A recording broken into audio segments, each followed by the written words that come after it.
Assalamualaikum warahmatullahi wabarakatuh.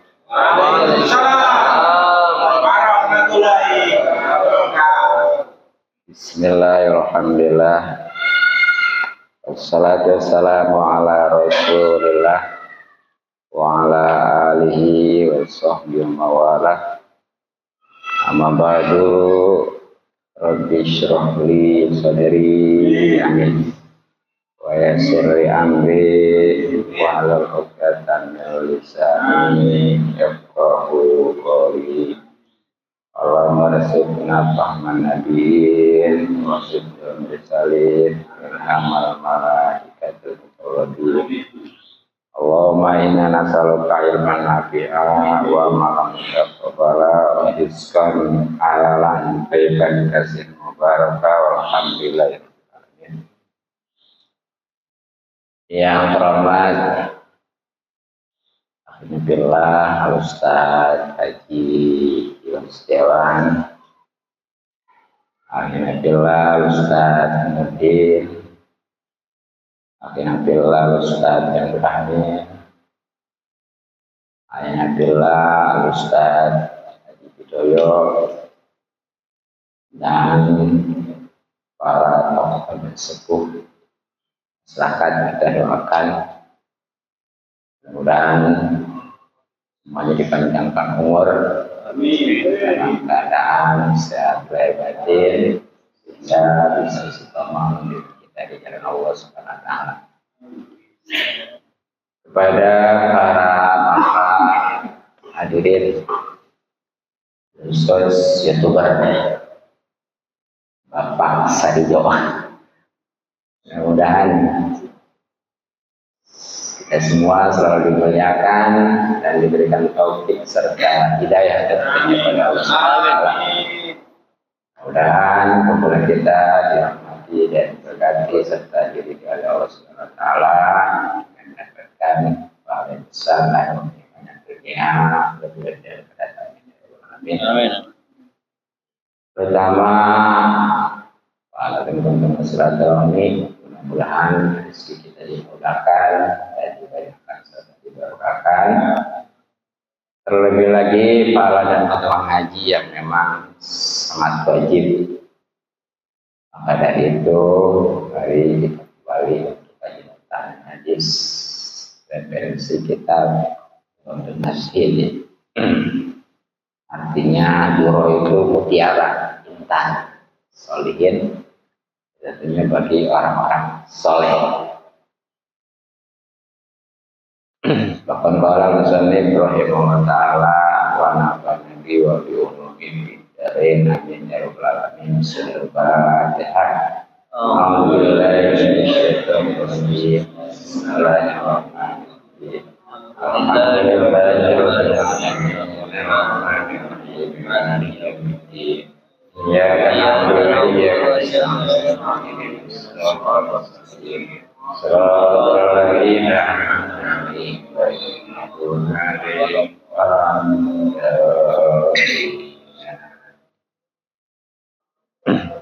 alam salam Nabi Ustaz Anam Senaro Hadirin. Bismillahirrahmanirrahim. Wa yuqalu, dan dikatakan ya dulu ini masih kembali belajar bahasa Arab aja. Jadi setiap lafaz diatin ya. Ya dulu menunjukkan ala syarafil ilmi, atas mulianya ilmu. Qaulu ta'ala, firman Allah Ta'ala di Muhammadin, kepada Kanjeng Nabi Muhammad sallallahu alaihi wasallam, wa qur rabbi zidni ilma. Artinya, dan katakanlah, wahai Tuhanku, tambahkanlah aku ilmu akan ilmu. Li'anna Allah Ta'ala, Karena sesungguhnya Allah Ta'ala atau itu telah memberikan Muhammadan sallallahu alaihi wasallam kepada Nabi Muhammad sallallahu alaihi wasallam kullal ulumi, seluruh ilmu, walam ya'murhu, dan Allah tidak memerintahkan kepada Nabi Muhammad sallallahu alaihi wasallam bitolabi ziyadati ghairil ilmi. Jadi kalau idofat walaupun panjang banyak dibaca sekaligus ya. Kalau enggak gitu nanti nggak paham. Bitolabi ziyadati ghairil ilmi, dengan minta ya tambahan selain ilmu. Majalisul Adron, jangan kita Majalisul Adron. Jadi di antara yang menunjukkan akan mulianya ilmu, terutama ilmu agama. Nah ini bukan aja di kitab ini ya, ternyata di kitab Riyadhus Shalihin juga ada ya, karangan Imam Nawawi ya. Sama mengutip ini. Jadi menunjukkan akan kemuliaan ilmu adalah sebagaimana firman Allah Subhanahu wa taala kepada baginda Nabi besar Muhammad sallallahu alaihi wasallam, wa qur rabbi zidni ilma. Ini surat Toha ayat 114. Ntar diperiksa ya, Al-Quran dibuka sekali-sekali. Surat Toha ayat 114. Yang artinya, katakan wahai Muhammad, jadi perintah Allah ini kepada Nabi kita Muhammad SAW untuk membaca, untuk mengucapkan Rabbi zidni ilma ya, yang artinya wahai Tuhanku, tambahkan aku ilmu. Nah, apa sebabnya? Ayat ini menunjukkan saking mulianya ilmu di atas segala-galanya. Nah, karena Allah Subhanahu wa taala sebenarnya sudah memberikan seluruh ilmu. Lahir batin, dari mulai ilmu tauhid, ilmu fikih, ilmu akhlak ya. Semuanya sudah. Tapi tetap aja itu Allah masih memerintahkan kepada Nabi kita Muhammad SAW untuk minta tambah. Dan ini hanya ilmu, yang lainnya nggak ada.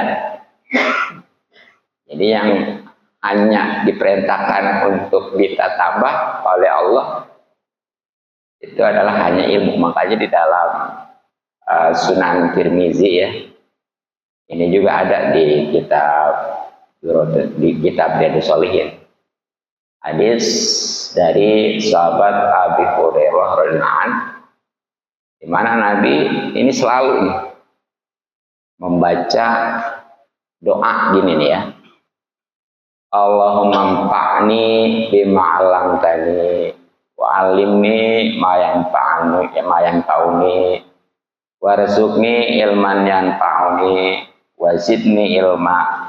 Alhamdulillah ala kulli halin wa a'udzubillahi min hali ahlinan. Nabi selalu baca doa itu. Hafal? Sudah bisa belum? Ya, kalau belum bisa, kalau belum hafal, ntar dipantang aja ya YouTube-nya ya. Iya, dipantang ya YouTube-nya. Nah, ini artinya ya, ya Allah, berilah manfaat terhadap apa yang telah Engkau berikan kepada aku. Allah menfa'ni bima 'allamtani. Kemudian ajarkan kepada sesuatu yang bermanfaat bagiku. Itu wa'alimni ma yanfa'uni. Dan tambahkan kepadaku ilmu. Tadi apa namanya ini dulu ya, yang bermanfaat, dan tambahkan kepada ilmu wazidni ya, warjubni dulu, dan berikanlah aku ilmu yang ta'uni yang bermanfaat untukku, baru wazidni, dan tambahkan kepada ilmu. Alhamdulillah, tentunya segala puji bagi Allah ala kulli halin, atas segala keadaan, dan alhamdulillah kan aku berlindung kepada Allah min hal-halinat, daripada keadaan atau kondisi ahli neraka. Alhamdulillah min. Jadi itu keterangan yang ada di kitab Majalisul Adwar. Kemudian Hukia ada diceritakan anak Nabiya, sesungguhnya baginda Nabi Sallallahu Alaihi Wasallam ya itu datang ila babil masjid, pada pintu masjid. Kemudian Nabi melihat setan inda babihi, di pintu masjid.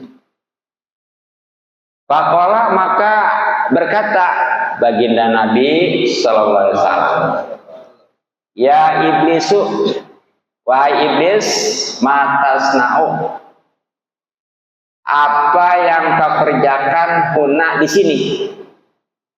Faqala, maka menjawab setan, uridu, saya menghendak an-adula, untuk masuk al-masjidah, masjid, wabsida, dan saya mau merusak sholat hadzal musolli, sholatnya laki-laki itu tuh, orang yang sholat ya, sholatnya orang yang sholat. Walakin akhafu, tetapi saya takut, min hadzal rajuli, dari laki-laki ini atau itu ya, anaimi yang lagi tidur. Ola, maka bertanya lagi Nabi, ya iblisu, wahai iblis, lima lam takhaf, kenapa kamu tidak takut minal musolli, dari orang yang sholat, wahwa, padahal yaitu fil ibadati, dalam keadaan ibadah, wal munajati, bahkan lagi munajat ma'robihi, bersama Tuhannya. Tapi watakhofu, engkau takut minana ini, daripada orang yang tidur, wahwa, padahal orang yang tidur fil goflati, itu dalam keadaan lalai. Ola, maka menjawab setan, al-musolli, orang yang sholatnya jahilun, itu bodoh. Wa ifsaduhu, maka untuk merusaknya juga ashalu, itu lebih mudah. Sedangkan walakin naimu, orang yang tidur mah alimun, itu orang yang alim. Iza agwa itu, makanya apabila aku sesatkan al-musolli, orang yang sholat, wa absadu, dan aku rusak sholat akan sholatnya, aku, maka aku takut miyakzotihi, bangunnya orang alim tersebut, wal islahihi, kemudian membenarkannya ajaran dengan segera. Jadi ini ada hikayat, ada cerita di mana pernah baginda Nabi Sallallahu Alaihi Wasallam suatu ketika datang ke masjid.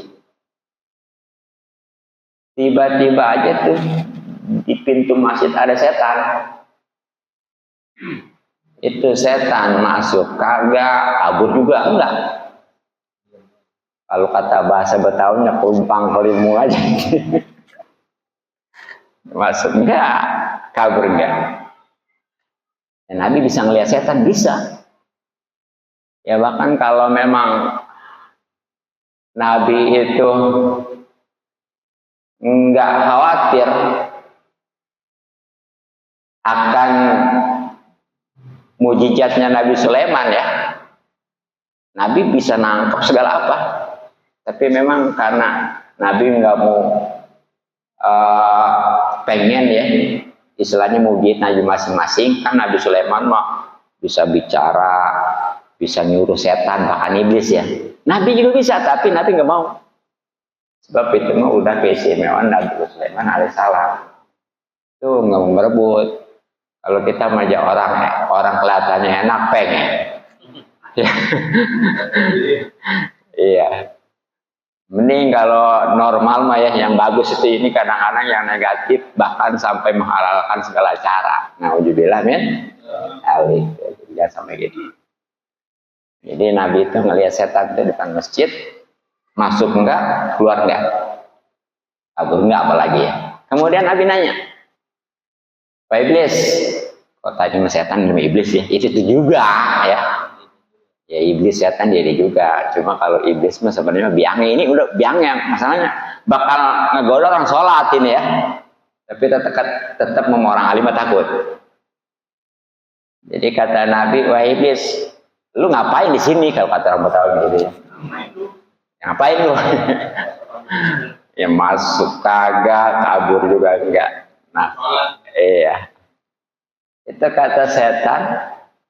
Sebenarnya mah saya ini mau masuk nih ke masjid. Tujuannya untuk ngerusak sholatnya orang yang lagi sholat dari tadi tuh rajin jasa ya.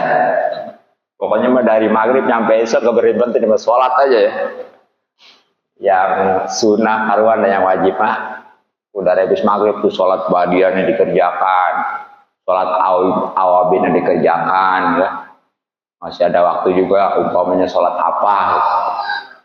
Agenda pokoknya. Tapi ini kata setan ya, saya takut ada ya Ustaz Nanang lagi tidur. Amin. Gitu ya. Kalau yang bodoh mah nggak disebutin, ya jelek. Kalau yang bagus orang alim disebutin, Ustaz Nanang ya, mudah-mudahan jadi doa ya.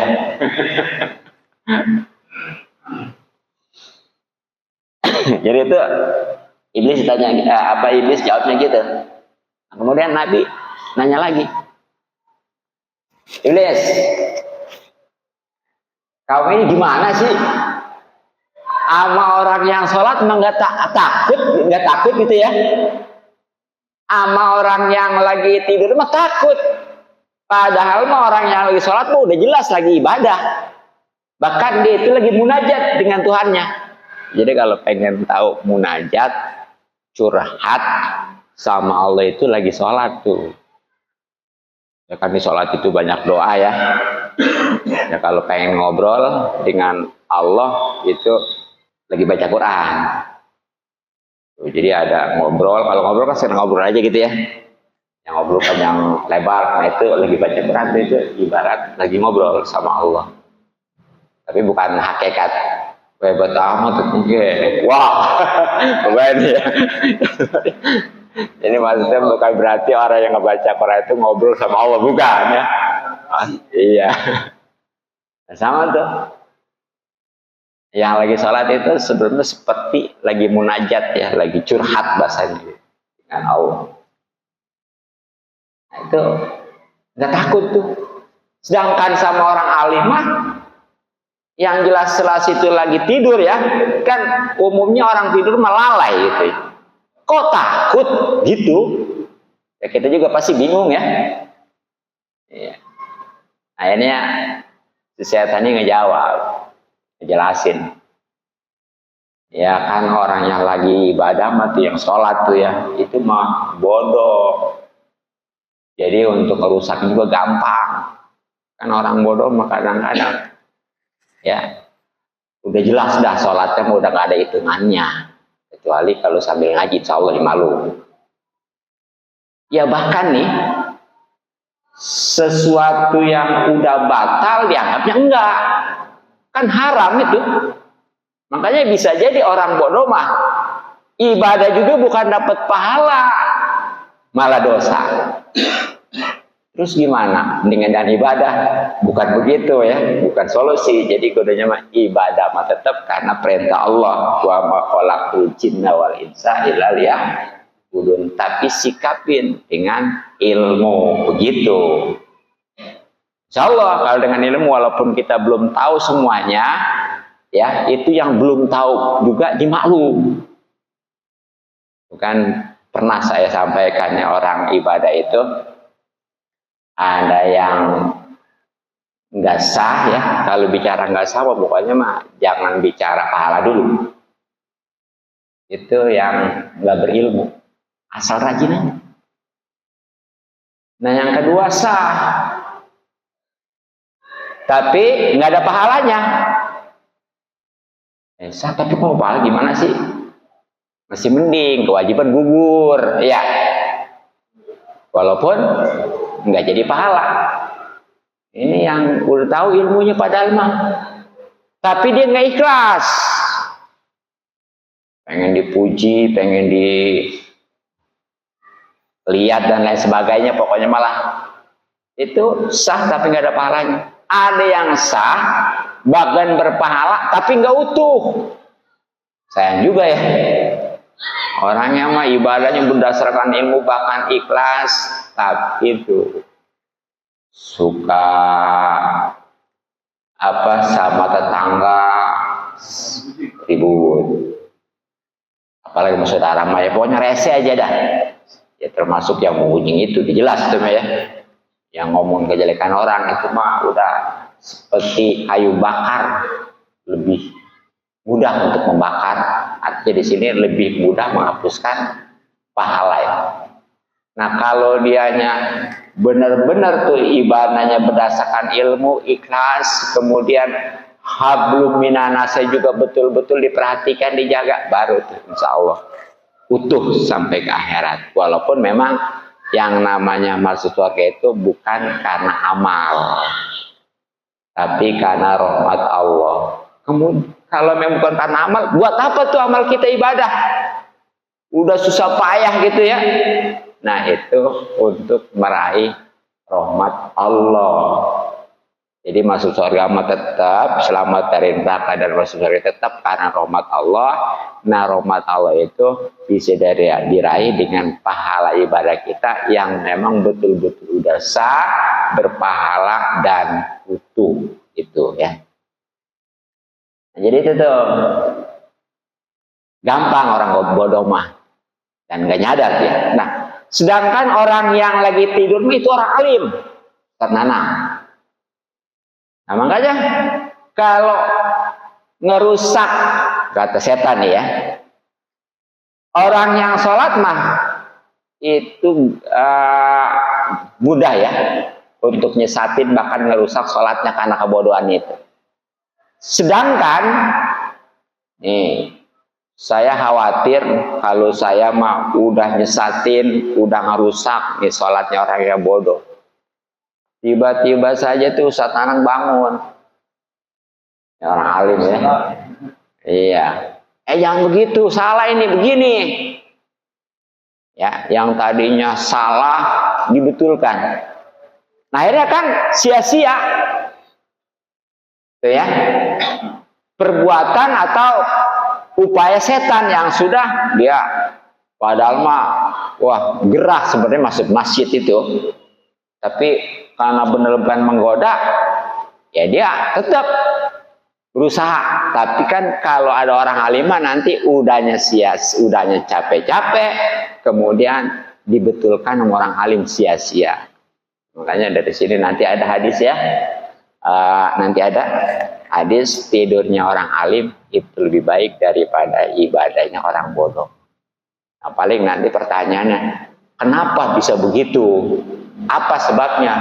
Masa sih tidurnya aja orang alimah lebih utama, lebih baik daripada ibadahnya orang bodoh? Ya, bukan aja hasil ditakutin. Hakikatnya seandainya nggak digoda nih ya, orang bodoh ibadah, orang alim tidur. itu tetap masih lebih baik orang alim yang tidur. Dengan kata lain, tidurnya orang alim lebih baik daripada ibadahnya orang yang bodoh. Namun apa sebabnya? Insya Allah ya pada kajian yang akan datang. Mungkin untuk kajian hadis cukup, mudah-mudahan manfaat. Selanjutnya kajian fikih ya, referensi kitab Fathul Qorib, artinya pembuka untuk mendekatkan khususnya kepada Allah Subhanahu wa Ta'ala. Nah, untuk kajian fikihnya masih tentang jenazah ya, khususnya ketika mengubur, memakamkan ya. Nah, sebagaimana kemarin bahwa ngubur itu si mayat itu mulai diturunkan dari arah kepalanya ya, karena panjang lebar, jadi bukan barang gitu, makanya dari arah selatan gitu ya, kepala dulu tuh, bukan dari barat. Kadang-kadang ini dari samping ya gitu. Nah, terus wayakulu, dan berkata alladziyal yulhiduhu, orang yang istilahnya mau memakamkan orang mayit itu gitu ya, mayit itu. Jadi baca nih, bagaimana bacaannya? Bismillahi wa ala millati Rasulillah. Ya.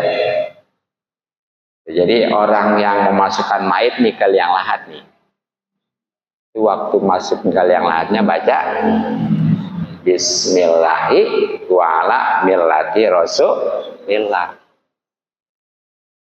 Bukan yang di atas, tapi nggak apa-apa sih di atas juga semua ya. Ya terutama yang di bawah tuh baca Bismillahi wa ala millati Rasulillah. Nah, apalagi itu ada ya keterangan khususnya ketika si mayit itu sudah di liang lahat, belum ditutupin sama tatapan ya, itu ditaburkan tanah 3 kali. Alhamdulillah Ketua DKM Alhamdulillah Al-Ustaz Haji Imam Basuki. Nah, bacaannya ini surat Toha ayat 55. Ingetin, Toha ayat 55. Nah, kalau memang itu ntar lihat aja ya. Ataupun nanti simak aja YouTube-nya kembali. Promosi ulang-ulang. Iya, dipandang aja ya. Ini ayat Toha ayat 55, surat Toha ayat 55 ya. Bunyinya gini. Minha khalaqnakum wa fiha nu'idukum wa minha nukhrijukum taratan ukhra. Itu surat Toha ayat 55. Tapi cara bacanya gini. Jadi ngambil tanah kering ya. Pertama baca tuh minha khalaqnakum. Aurin. Pertama tuh auran pertama ya. Nah, keduanya baca wa fiha nu'idukum, aurin lagi. Nah, dan ketiganya wa minha nukhrijukum taratan ukhra. Tabur ketiga kali gitu tuh ya. Jadi ini surat Toha yang ayat 55 ini satu ayat, tapi ketika menaburkan itu dibaca dipotong-potong.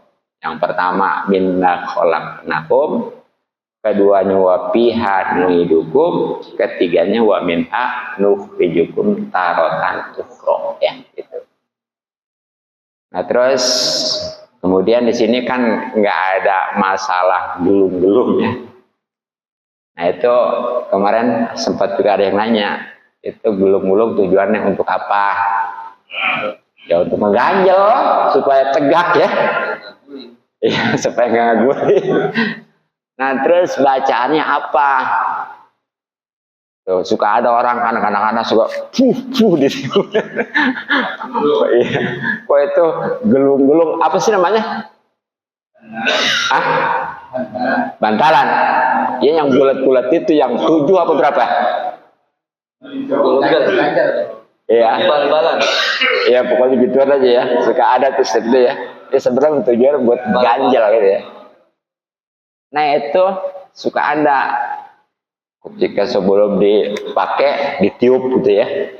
Itu apa sih bacaannya? Itu bacaannya surat Al-Qadar. Ya. Inna anzalahu yang berapa lagi ya?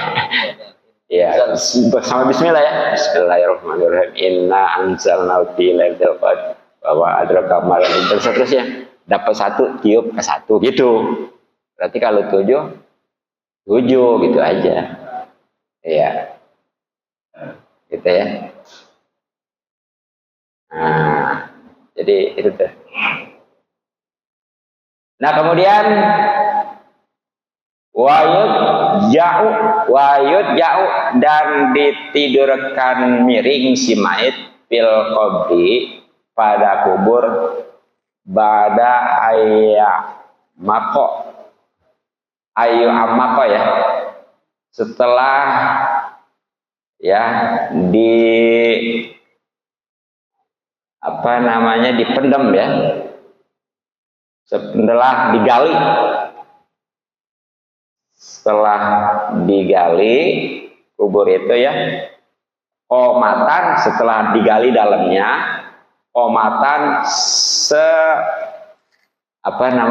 komatan itu sendirian wabasotan dan seuluran tangan gitu aja ya. Jadi tuh mayat diletakkan di dalam kubur dalam posisi miring ya, tentunya setelah kubur itu digalinya sedalam gini aja nih ya. Ini abdolnya, utamanya nih. Seandainya kurang juga nggak apa-apa ya. Kan tujuannya mah kemarin itu 1 menghindari bau, keduanya menghindari daripada binatang buas gitu. Jadi itu yang abdolnya tuh ini segini nih. Kalau saya sih masih mending. Coba kalau orang yang gede-gede ya. Oh, segini berapa meter ya?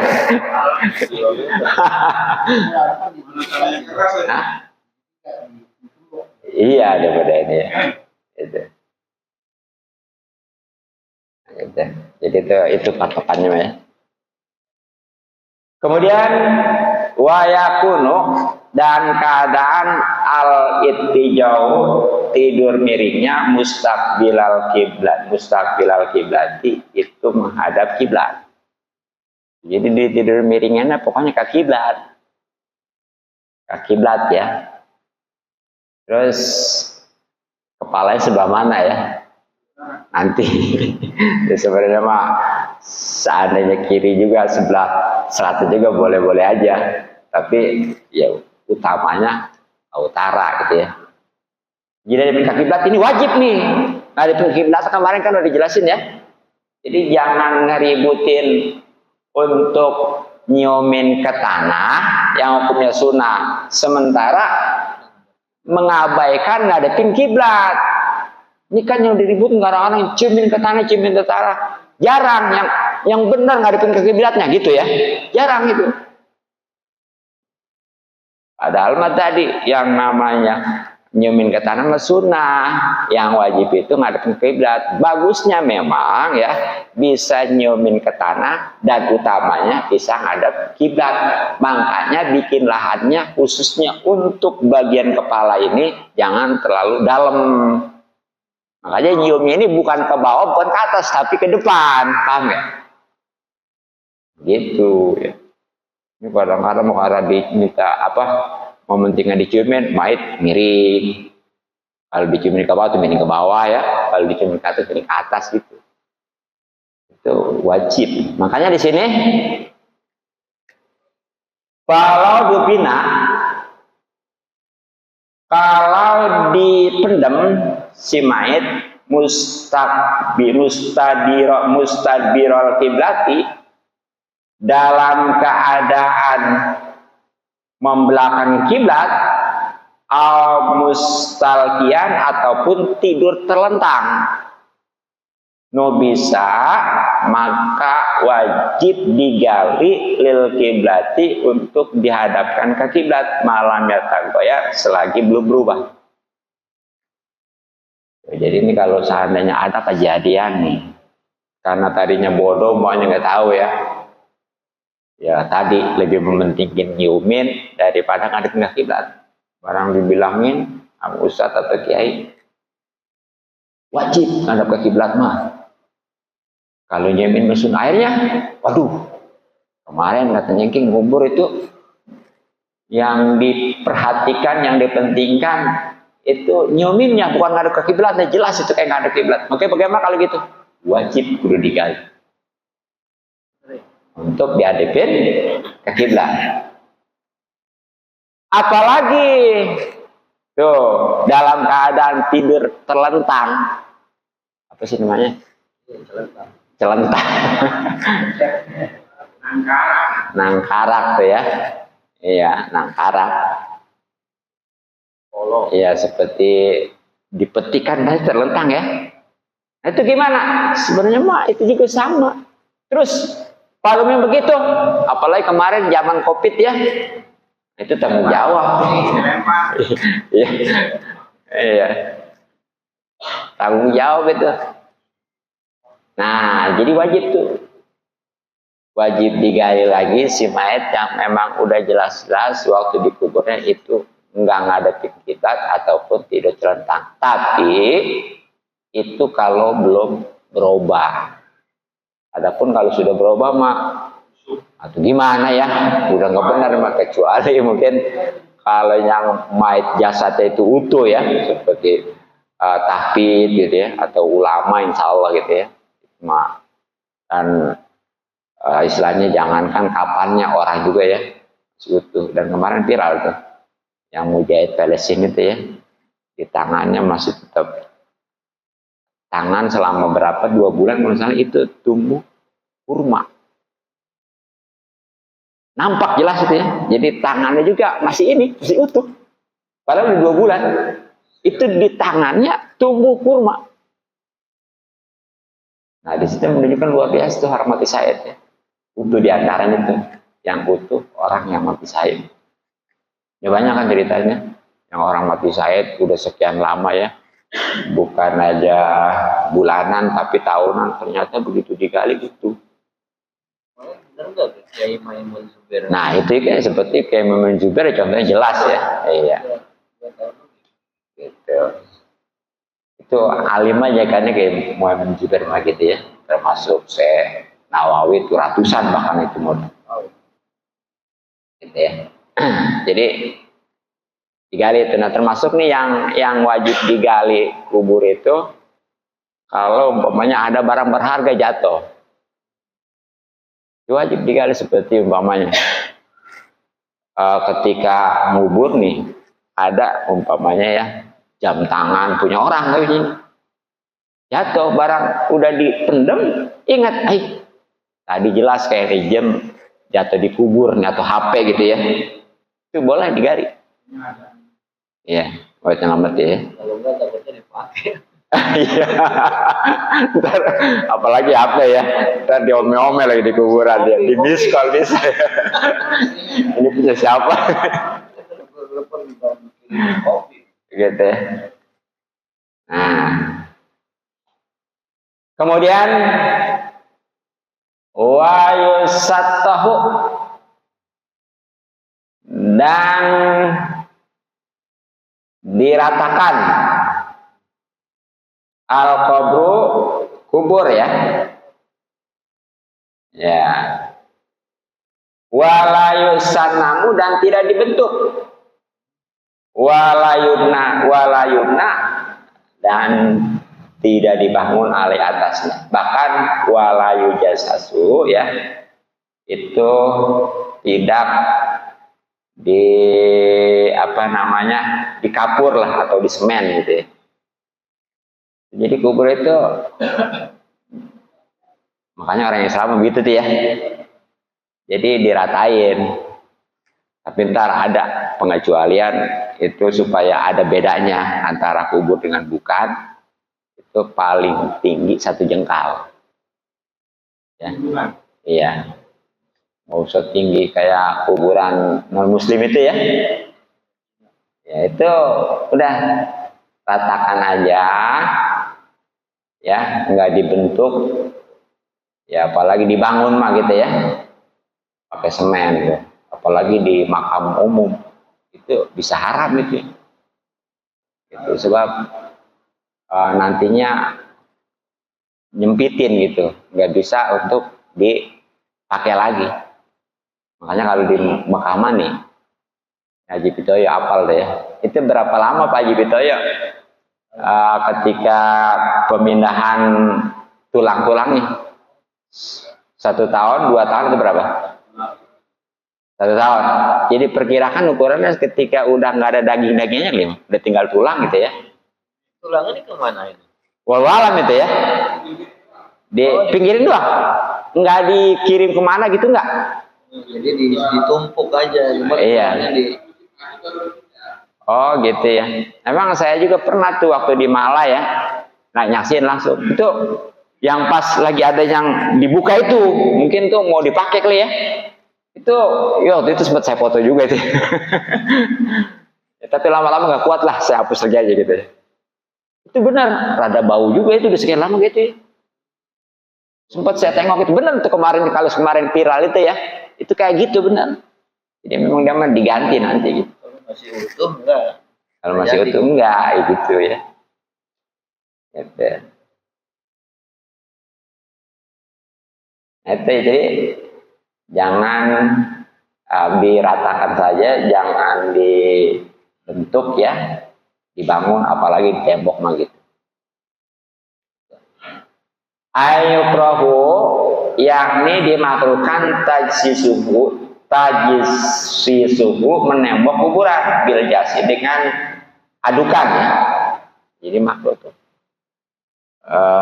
Untuk nembok kuburan ini mungkin kalau nembok bagian dalam boleh ya, atau sama kali atas juga ya.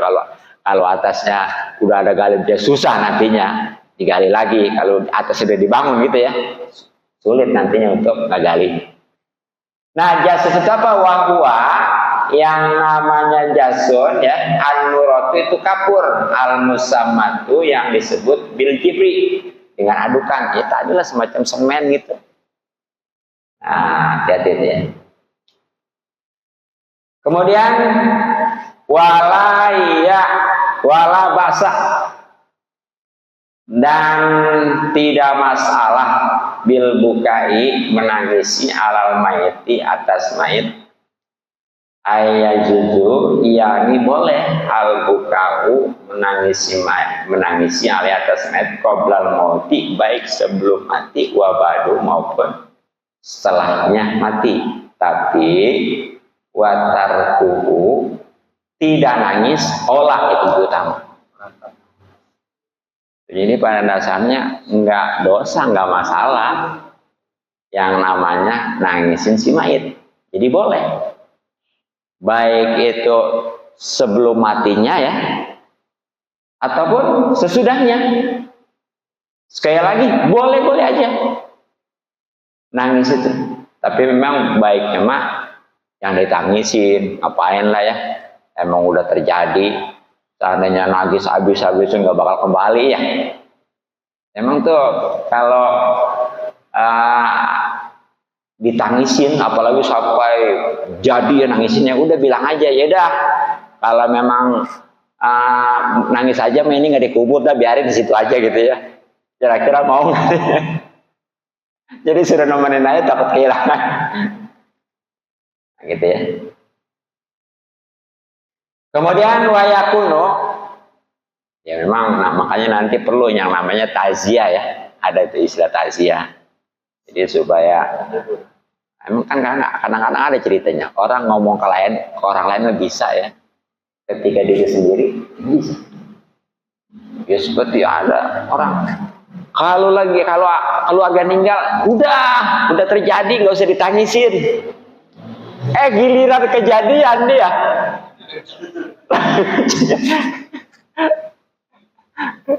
iya kayak istilah yang apa, yang perempuan di poligami itu kan ya. Iya.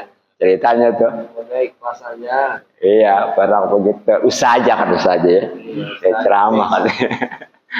Kata dia, iya suami mah biarin lah kalau pengen poligami mah gitu ya. Ngomong bisa tuh dia. Iya. Mau bagaimana gitu.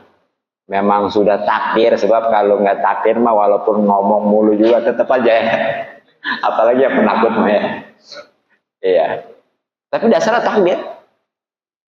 Walaupun diem aja kalau takdir umpamanya poligami bisa ya. Padahal kalem gitu ya. Enggak, kayaknya enggak ciri-ciri dia itu. Misalnya ke perempuan gimana ya. Tapi ada yang kalau udah ngomong ke perempuan dijadi. Tapi tetap aja ya. Dia belum juga ya. Mungkin tadi belum takut, terutama takut gitu ya. Nah jadi itu karena begitu ceramah saja ya. Itu ternyata ya yang diceramainnya itu madunya doang. Jadi ceramah begini itu yang ke satu terus alhamdulillah katanya sekarang mah ya udah jelas itu ya bahwa saya ini istri yang yang keduanya gitu ya. Padahal saja ini istri yang pertamanya pingsan, rada kaget gitu ya. Barang yang ketiganya, yang keduanya, alhamdulillah kalau ini udah jelas sekarang mah gitu ya, udah nggak tereng-tereng kalau begitu saja udah ya udah jelas ya saya ini istri yang kedua, yang ketiganya pingsan.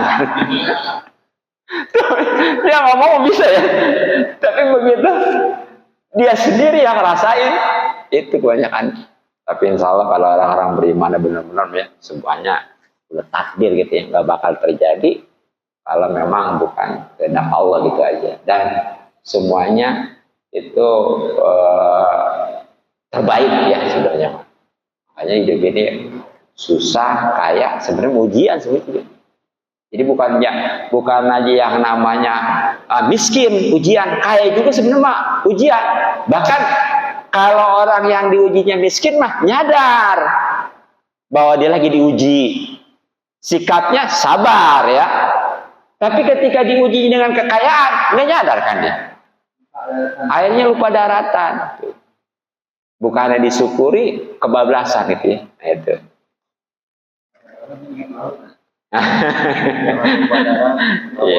Ya berarti dia ingat lautan mulu ya, gitu. Nah kemudian nih wayakunu dan keadaan al-buka'u nangis alaihi atas mayat tersebut mingguarinoin, yakni tanpa dia menjerit aerobi sauti ya, yakni mengangkat suara bitanti dengan menyebut-nyebut kebaikan atau apalah gitu ya. Jadi memang boleh tadi nangisin mayat ya, baik sebelumnya terutama setelahnya. Tapi jangan sampai istilahnya menjerit, sampai istilahnya dia sesambat ya bahasanya ya.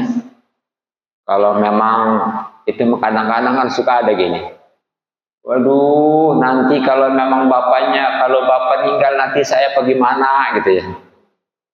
Iya. Jadi dikhawatir karena memang selama ini yang jadi sebab rezeki itu umpamanya suaminya. Kemudian suaminya meninggal. Nah itu dia akhirnya putus asa tuh. Sehingga begitu meninggal sejadi-jadinya tuh. Kalau bapaknya bapak meninggal nanti saya bagaimana gitu ya. Nah padahal mah kan justru lebih sukses ibu-ibu yang ditinggal suami daripada bapak-bapak yang tinggal istri. Betul nggak? Banyakannya. Apa nih? Kalau ibu-ibu ditinggal suami, itu bisa ngurus anak, bisa ngurus keluarga. Iya. Tapi kalau suami ditinggal istri, Makanya kalau suami pada tinggal istri kurang tapi sedih. Ya kan? Iya. Jadi kalau istri tuh gitu banyak anak ya. Ketika suami meninggal sedih karena dianggapnya itu sebagai tulang punggung, padahal mah banyak buktinya seorang istri ditinggal suaminya dia tetap bisa hidup, bisa makannya karena memang hakikatnya yang memberi rezeki itu bukannya suami juga dikasih rezeki oleh Allah Subhanahu wa Ta'ala, gitu aja. Nah kalau memang suami mah kenapa nggak sedih, karena memang begitu dia tadi itu gitu ya. Bahkan ya mah ada juga yang ngarepin istrinya ya karena kesiksa jasa gitu di dunia ya.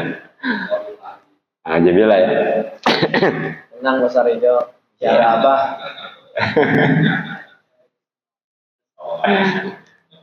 Nah kemudian wala sakil saubin, dan tidak merobek pakaian juga ya.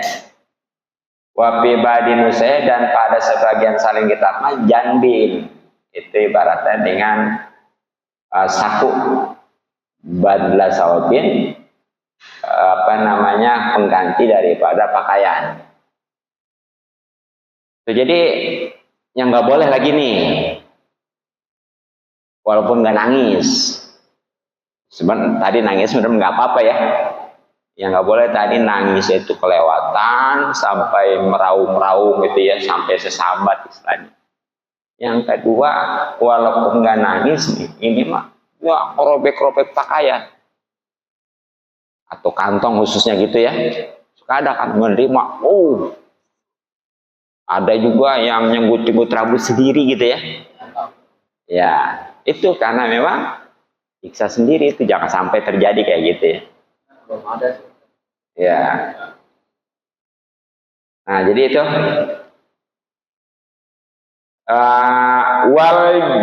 wal jabu ya. Wal jaibu, dan yang namanya zaib taukun itu kerah al komisi, kantong baju. Jadi yang namanya zaib itu mah ya semacam kerah yang ada di baju lah gitu, kantongnya gitu ya. Itu nggak boleh tuh, yang nggak boleh. Kemudian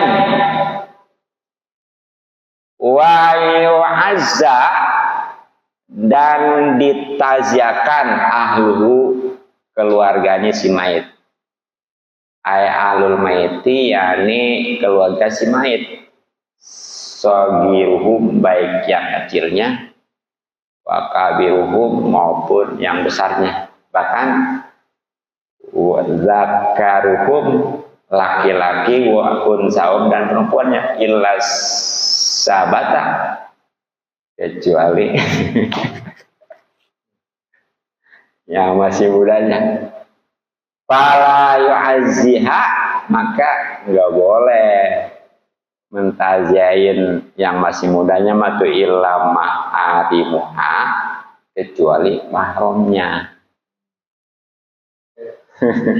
Jadi itu ya, sunnah nih, sunnah taziah itu ntar ya. Nanti nih keterangan yang jelas mah taziah itu mah biasanya ngehibur, nasihatin, ngibur supaya dia itu sabar ya. Kemudian hibur ya. Bagaimana caranya itu mah? Ya kalau memang dia perlu dinasihatin, kalau memang perlu dikasih sesuatu, pokoknya yang jelas mah supaya dia terhibur gitu ya. Nah, itu sunnah keluarganya si mayit untuk ditaziahkan, baik itu yang masih kecilnya, apalagi ya cuma bisa jadi yatim, maupun yang sudah besarnya, anak-anak umpamanya ya, ataupun keluarganya lah, laki-lakinya maupun perempuan juga boleh, sunnah ditaziahin tuh. Ya kecuali nih, yang memang ahli mayit itu, keluarga si mayit itu yang ditinggalkan yang masih muda. Ini mah ada pengecualian untuk ditaziahkan. Khusus yang boleh bahkan sunnah untuk mentaziahi adalah mahramnya. Mahram itu siapa? Yang tentunya nggak boleh ditikah. Seperti keluarganya lah pokoknya gitu ya. Nah, bagaimana nih kalau yang lain? Ya, yang lain mah nggak boleh. Makanya tuh benar kalau seandainya ada kata-kata gini, janda tua, apa ini? Santunin. Ih.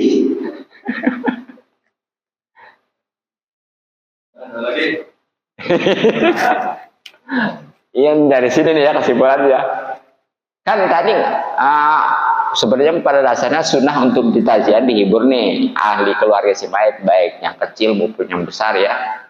Ya baik laki-laki maupun perempuannya, kecuali yang masih muda perempuan ya. Tuh ya seperti umpamanya nih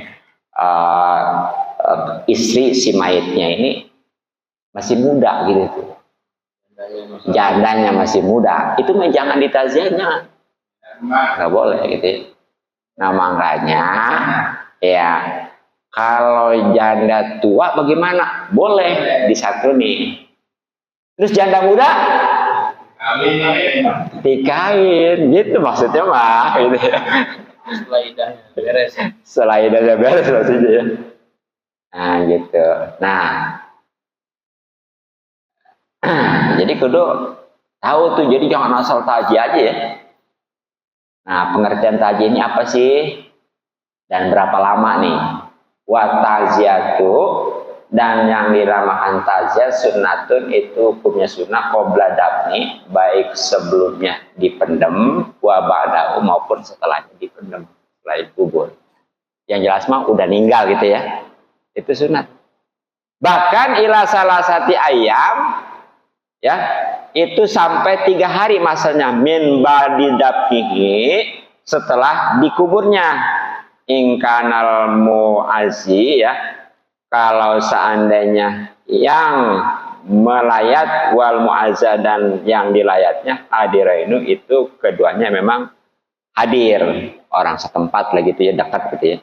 Jadi yang namanya taziah ini sunnah aja hukumnya, baik sebelum dipendam maupun sesudah dipendam. Yang jelas mah udah meninggal gitu ya keluarganya itu, bahkan sampai 3 hari. Nah, itu kalau memang baik yang ditaziah, baik yang taziah maupun yang ditaziah memang orang dekat di sekitar situ gitu ya. Nah bagaimana kalau memang orang jauh ya? Baingkana, maka kalau seandainya keadaan ahaduhuma, salah seorang baik dari yang bertaziah maupun yang ditaziah ghaiban itu adalah goib, imtadat, maka ya nambahlah ataziatu, masa taziah itu ilah hudurihi, sampai kepada hadirnya. Jadi kalau orang jauh nih ya besar salah satu terutama yang bakal taziahnya nih ataupun yang ditaziahnya, pokoknya bukan orang dekat, itu waktunya bisa tambah. Jadi kalau tadi kan 3 hari ya maksimal, nah ini mah bagaimana kehadirannya aja. Kalau memang dia bisa sempatnya hadirnya seminggu, berarti masih boleh gitu aja ya. Itu nanggung ya, sebenarnya udah 1 jam ini ya, tapi nanggung dibicara tentang taziah. Mungkin supaya lebih enak, nyantai, tenang ya, dan bahasanya lebih rileks, nanti aja dah pengertiannya apa itu taziah ya. Walaupun tadi udah ada bocoran, yang jelas mah taziah itu adalah menghibur ya daripada keluarga mayit itu dengan cara apapun. Tapi lebih lengkapnya nanti apa sebenarnya taziah itu, insya Allah pada kajian yang akan datang. Mudah-mudahan bermanfaat. Wallahu a'lam bishawab. Assalamualaikum warahmatullahi wabarakatuh. Waalaikumsalam warahmatullahi wabarakatuh. Allahumma sholli ala sayyidina Muhammadin wa ala alihi wa sahbihi. wa sallim wa radana sallallahu ajmain. Bismillahirrahmanirrahim. Alhamdulillahirabbil alamin. Allahumma inna nas'aluka ala al-badri bil hajat rabbil alamin.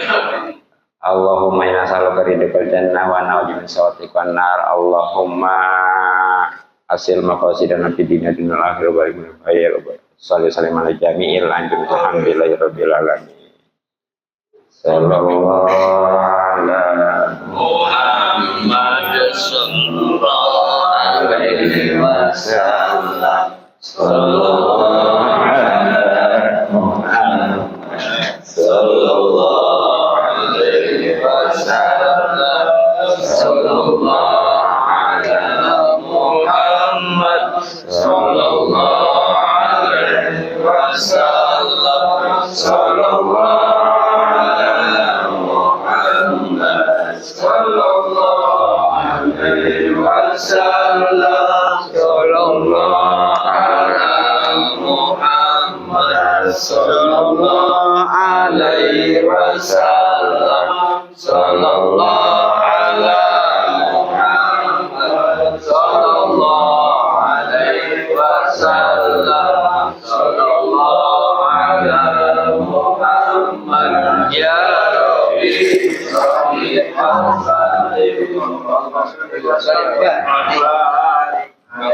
Ada.